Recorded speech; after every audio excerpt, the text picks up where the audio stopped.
Bonjour à tous et bienvenue sur C17. Ce matin, nous sommes à Rochefort, 1 km 200 de la gare de Rochefort, pour parler d'un projet du RER Onicé. C'est un endroit stratégique et je retrouve Michel Cagnot, notre monsieur Rail de C17, qui va nous expliquer tout ça. Bonjour Michel. Bonjour Michel, eh bien une fois de plus nous sommes pour promouvoir ce projet de RER Onis. Je rappelle, le RER Réseau Express Régional, c'est dans le cadre des projets de réseau métropolitain lancé par le gouvernement que nous nous inscrivons. Et là nous sommes effectivement à Rochefort. Alors je rappelle, nous sommes sur la ligne une des deux lignes du RER Onis, vous connaissez la chanson, Maran, La Rochelle, Rochefort, Tonnay-Charente, et puis l'autre Surgères, La Rochelle, La Palisse, Port-Atlantique. Alors, pourquoi nous sommes ici? Nous sommes ici, effectivement, vous l'avez dit, à 1,2 km de la gare de Rochefort. Simplement, nous constatons qu'il y a une zone dense d'habitation et la zone commerciale aussi là.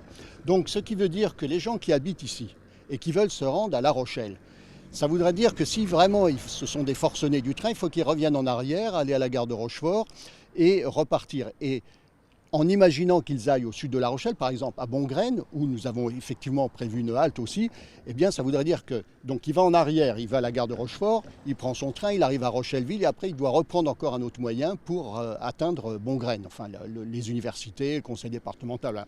Donc l'idée c'est quoi? C'est de mettre effectivement un arrêt dans cette zone.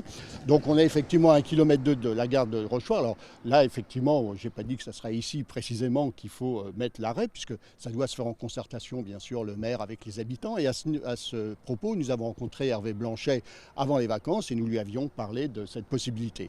Donc c'est aussi à Rochefort, à la CDA Rochefort-Océane, de travailler sur l'implantation d'un arrêt dans cette zone qui nous paraît vraiment stratégique avec les habitations et la zone d'activité.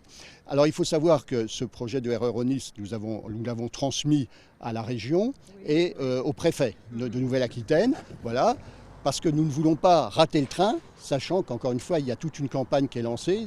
Et donc, il faut savoir que d'autres territoires se bougent en Nouvelle-Aquitaine. Bon, Bordeaux, bien sûr, qui aura son RER, mais aussi le RER pyrénéen du côté de Pau, et un RER, enfin un tram-train limousin, donc autour de Limoges. Donc là aussi, donc à nous aussi de nous placer, de savoir défendre nos intérêts et de voir qu'effectivement, d'opter pour ce RER. Je rappelle, le RER, c'est plus près, plus fréquent par rapport au TER qui est plus loin, plus vite. Donc effectivement, si on crée un arrêt ici, ça sera bien pour notre projet de RER et donc nous espérons être soutenus. Mais nous voyons que le sujet intéresse parce que la dernière fois, il y a eu presque 30 000 vues là, sur l'arrêt au parc industriel de Périgny. Et nous allons continuer à faire tous les arrêts possibles, potentiels de ce RER Onis. C'est ça Michel, on vous retrouve pour d'autres aventures. On n'oublie pas, via Atlantica, votre livre de l'association Altro. Voilà, et qui montre aussi les difficultés de faire du ferroviaire en France, parce que faire du ferroviaire en France, c'est compliqué. Voilà.